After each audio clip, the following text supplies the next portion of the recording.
नमस्कार साथियों, स्वागत है आपका फाइनेंशियल फ्रीडम पाने के इस सफ़र पर। दोस्तों, आज के वीडियो में मैं श्री हरिप्रसाद जी बंजारे, जो मेरे लगातार व्यूवर्स हैं, उनके कमेंट पर यह वीडियो बनाने जा रहा हूं। दोस्तों, आगे बढ़ने से पहले मेरा आपसे एक निवेदन, कृपया चैनल को सब्सक्राइब कर दीजिए और नोटिफिकेशन की बटन को ऑन कर दीजिए, जिससे मेरे सारे वीडियो सबसे पहले आपको देखने को मिले। दोस्तों, हरिप्रसाद जी बंजारे, इन्होंने मुझे कमेंट करके पूछा है कि इनकी जो है एसआईपी से 50 लाख रुपए इनके अकाउंट में जमा हो गए। इनके पोर्टफोलियो में एसआईपी करते करते 50 लाख रुपए का इन्वेस्टमेंट कंप्लीट हो गया है और अब ये हर महीने एसडब्ल्यूपी प्लान से, सिस्टमेटिक विड्रॉल प्लान से पैसा लेना चाहते हैं। तो आपका सवाल ये है कि मैं एसडब्ल्यूपी कैसे करूं कि मेरा जो पैसा है वो कम ना हो, यानी ये जो 50 लाख रुपए है ये भी कम ना हो और टैक्स भी कम लगे। तो दोस्तों, इस पर हम चर्चा करेंगे, लेकिन उससे पहले एक चीज़ मैं कहना चाहता हूं। मैं आप सभी व्यूवर्स से क्षमा चाहता हूं। इस विषय पर मैंने वीडियो बनाकर अपलोड किया था, लेकिन उसमें कुछ मुझसे भूल हो गई थी। वो भूल इसलिए हो गई थी कि मैं वीडियो बनाते समय कुछ लोगों के आने के कारण वीडियो को वहीं छोड़कर चला गया था और बाद में दोबारा जब शूट करने लगा तो मुझसे वो भूल हो गई थी। तो थोड़ा सा मैं उसको ठीक ढंग से एक्सप्लेन नहीं कर पाया और उसके लिए मैं आप सबसे क्षमा चाहता हूं और साथ ही उन लोगों का भी धन्यवाद करना चाहता हूं जिन्होंने उस वीडियो को देखा और मुझे मेरी गलती का एहसास कराया। भाई, आपका भी बहुत बहुत धन्यवाद। मैं ख़ासतौर से हरिप्रसाद जी बंजारे, इनको भी कहूँगा कि सॉरी भाई, मेरे पहला वीडियो जो था वो थोड़ा सा त्रुटिपूर्ण था, वो किसी कारण से हो गया था, उसके लिए मैं आपसे भी क्षमा प्रार्थी हूँ। तो दोस्तों, अब इसको देखते हैं। चलिए एक बार फिर से देखिए, हरिप्रसाद जी बंजारे जी हैं, आपका 50 लाख रुपया टोटल कॉर्पस तैयार हो गया। तो अगर आपको हर महीने एक निश्चित आय चाहिए या किसी को भी चाहिए, तो इस तरह से वो अपने अपने अमाउंट के हिसाब से कैलकुलेशन करके ये हर महीने का जो निश्चित आय वाला अमाउंट है इसको कम ज़्यादा भी कर सकते हैं। और मगर अभी हम आपके एग्जाम्पल को लेकर चलते हैं। तो 50 लाख रुपया आपका जमा है और मान लीजिए आप हर महीने 30,000 रुपये पेंशन के रूप में लेते हैं या मंथली आय के रूप में विड्रॉल करते हैं।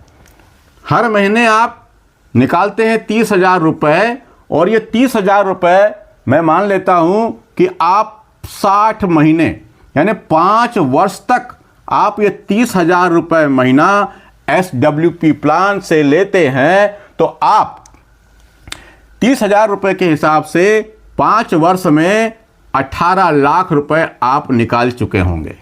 18 लाख रुपए आप निकाल चुके होंगे। बस यहीं पे त्रुटि हो गई थी। ये जो 18 लाख है ये मैंने 5 साल का निकाला था और इसी को आगे मैंने वो 1 साल में कैलकुलेट करके दिखा दिया था। वो मुझसे गलती हो गई थी, तो अब मैं सुधारता हूँ उसको। और देखिए, आप मानते हैं कि आपने 18 लाख रुपए निकाल लिया। अब 18 लाख रुपए आपने निकाला और आपके जब से आप ये एसडब्ल्यूपी चालू कर रहे हैं उस दिन से, उस दिन के बाद से अगर आपका फंड 9% की रिटर्न देता है और आप 5 साल तक ये पैसा निकालते हैं, तो आपका ये 18 लाख रुपए निकालने के बाद भी आपका बैलेंस बचता है 54,51,134 रुपये। 50 लाख रुपए आपके लगे थे, 5 साल में आपके फंड ने रिटर्न दिया 9% का। 18 लाख रुपए आप 50 लाख में से निकाल चुके और अब भी आपका बैलेंस बना हुआ है 54,51,134 रुपये।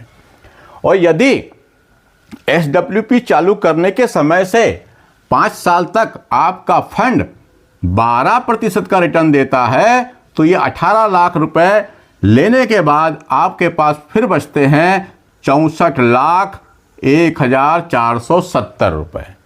और यदि 15% का रिटर्न दिया तो आपका बैलेंस बचता है 74,66,864 रुपये। ये कब होगा? जब 9%, 12% और 15% का रिटर्न आपके फंड ने दिया। कब? SWP चालू करने के बाद। तब आपका ये कॉर्पस या बैलेंस बचा रहेगा 18 लाख निकालने के बाद।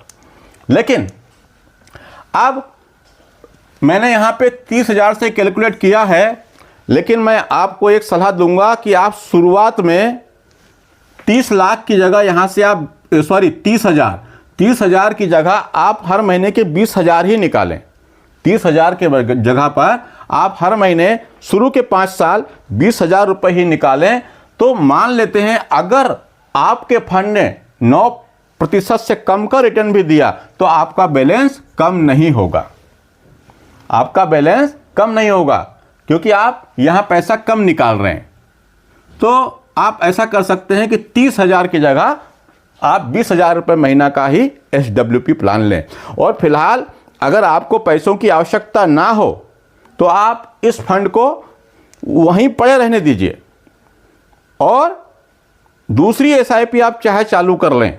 इस फंड को आप 2, 4, 5 साल के लिए वहीं छोड़ दें तो अच्छा कॉर्पस तैयार हो जाए। जो आपका 50 लाख है, हो सकता है ये 2, 3 साल 4 साल में 60 लाख 70 लाख रुपया बन सकता है। तो आपको SWP करना तब ज़्यादा अच्छा होगा यदि आपको पैसों की आवश्यकता नहीं है तो। यदि है तो आप अभी भी चालू कर सकते हैं। अच्छा, एक कमेंट और आया था, मैं उनका नाम अभी याद में नहीं आ रहा है, तो उन्होंने भी पूछा था कि सर मुझे SWP प्लान करना है तो मैं अभी उनका सारा पैसा स्मॉल कैप में था, 70 लाख रुपया उनका जमा हो गया है। तो वो 70 लाख रुपये जो जमा हो गया है तो वो SWP करना चाहते हैं। तो वो ये कहते हैं कि मैं क्या यहाँ से हाइब्रिड फंड में चला जाऊँ। हाइब्रिड फंड में आप जा सकते हैं, लेकिन उन्होंने लिखा था कि मेरी उम्र 49 साल है, 49 ईयर्स। तो देखिए, या तो आप उसी फंड से, क्योंकि आपकी उम्र अभी बहुत ज़्यादा नहीं है, रिटायरमेंट का समय नहीं है, तो आप जिस फंड में अभी आप SIP कर रहे हैं वहीं से आप SWP चालू कर दें तो ज़्यादा अच्छा रहेगा। नहीं तो आप हाइब्रिड में जाएंगे, पूरा पैसा यहाँ से वहाँ ट्रांसफ़र करेंगे, या फिर आप वहाँ पे STP से ट्रांसफ़र करिए। और अगर एक साथ करते हैं तो आपको जितना पैसा है जो आपको प्रॉफिट हुआ है उस पर आपको टैक्स बन जाएगा। इसलिए आप जिस फंड में अभी आप बने हुए हैं, जहां पर आपका कॉर्पस 70 लाख का हो गया है, वहीं से आप SWP चालू कर सकते हैं। चलिए, अब मैं यहाँ आगे बढ़ते हैं। अब हम बात करते हैं टैक्स की। तो देखिए, टैक्स की क्या बात है, यहाँ पर 2 प्रकार का टैक्स लगता है, शॉर्ट टर्म कैपिटल गेन और लॉन्ग टर्म कैपिटल गेन। अब जब आप 50 लाख आपने SIP से जमा किया है तो आपका अधिकतर कैपिटल जो होगा, जो 1 साल से पुराना वाला होगा, तो पहले वही निकलेगा जिसको आपने पहले खरीदा है। तो हम उसी को एग्जाम्पल लेके चलते हैं। मान लीजिए आपने ये 30,000 रुपये महीना आप निकालते हैं और ये पैसा आप 1 साल तक जब निकालते हैं तो आप निकाल लेते हैं कितना, 12×36 यानी 3,60,000 रुपये आप विड्रॉल करते हैं। 30,000 रुपये के हिसाब से 12 महीने में आपने निकाला कितना, 3,60,000। अब इसमें हम और मानते हैं कि 3,60,000 में जो 1,80,000 था, ये आपको अपने SIP के पोर्टफोलियो में जाके देखना पड़ेगा कि यहाँ पर आपको गेन कितना हो रहा है। तो भी आप उसको कैलकुलेट करके देख लें कि आपका उसी यूनिट को बेचें जो जिसमें टैक्स आपको बचत हो सके। और फिर टैक्स की क्या बात है, आपको पैसों की आवश्यकता है तो आप तो निकालें, टैक्स तो देना पड़ेगा, जो कुछ है वो देना भी पड़ेगा। लेकिन मान लेते हैं कि आपने 3,60,000 रुपये निकाले और इसमें ये 1,60,000 रुपये का आपको प्रॉफिट हुआ, गेन हुआ, लॉन्ग टर्म कैपिटल गेन 1,60,000 रुपये 1 साल में।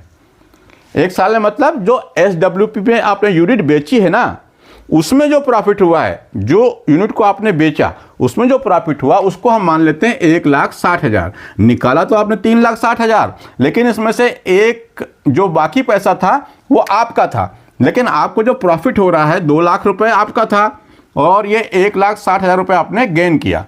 अब इस 1,60,000 में से आपको जो लॉन्ग टर्म कैपिटल गेन की छूट है वो मिल जाएगी 1,25,000 रुपये की। ये छूट मिल गई आपको। तो अब इसमें से इसको माइनस करेंगे तो आपके पास निकल के आता है 35,000 रुपये। अब इस 35,000 रुपये पर आपको टैक्स देना होगा।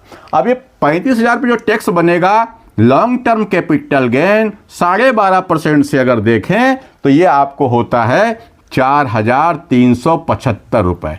ये आपको टैक्स देना पड़ेगा लॉन्ग टर्म कैपिटल गेन।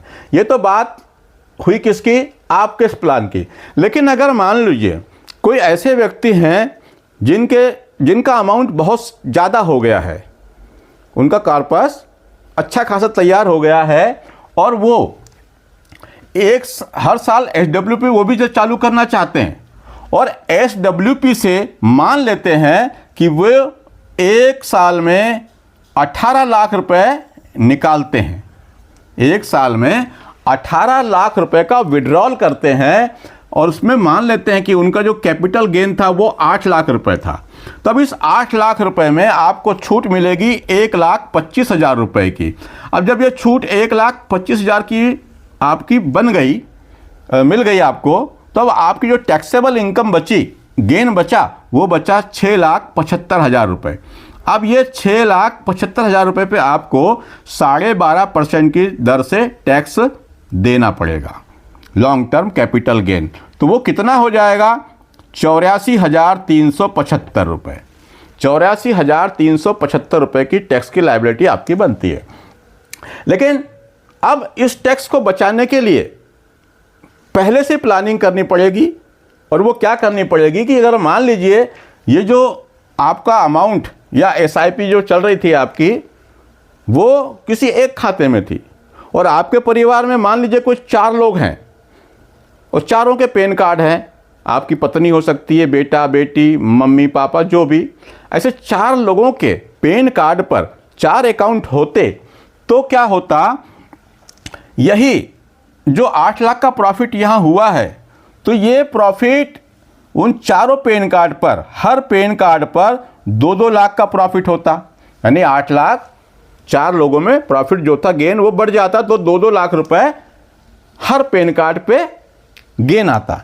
अब 2 लाख रुपए गेन आता तो उसमें भी छूट मिलती उनको 1,25,000 रुपये की। अब ये 1,25,000 की छूट मिलने के बाद उनकी जो टैक्सेबल बच जाता, वो बच जाता 75,000 रुपये का। अब ये 75,000 रुपये का 12.5% टैक्स देते तो निकल के आता 9,375 रुपये। अब ये 4 पैन कार्ड हैं और ये टैक्स कितने पे निकला? एक पैन कार्ड पर, एक खाते पर।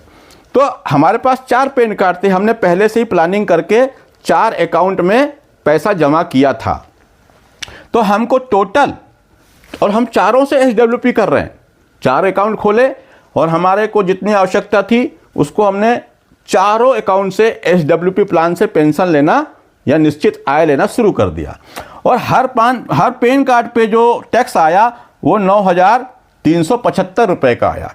तो अब हम इसको 4 पैन कार्ड पे कैलकुलेट करके देखें, ये 4 पैन कार्ड पे 375 रुपये प्रति, तो निकल के आता है 37,500 रुपये का टैक्स। अगर एक ही पैन कार्ड पर हमने ये विड्रॉल किया होता, SWP किया होता, तो हमारा टैक्स निकल के कितना रहा था?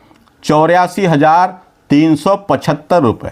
लेकिन अगर हमने इसको इस तरह से प्री प्लानिंग करके 4 पैन कार्ड पे 4 अकाउंट से SWP किया होता या करते, तो हमारा टैक्स कितना निकला?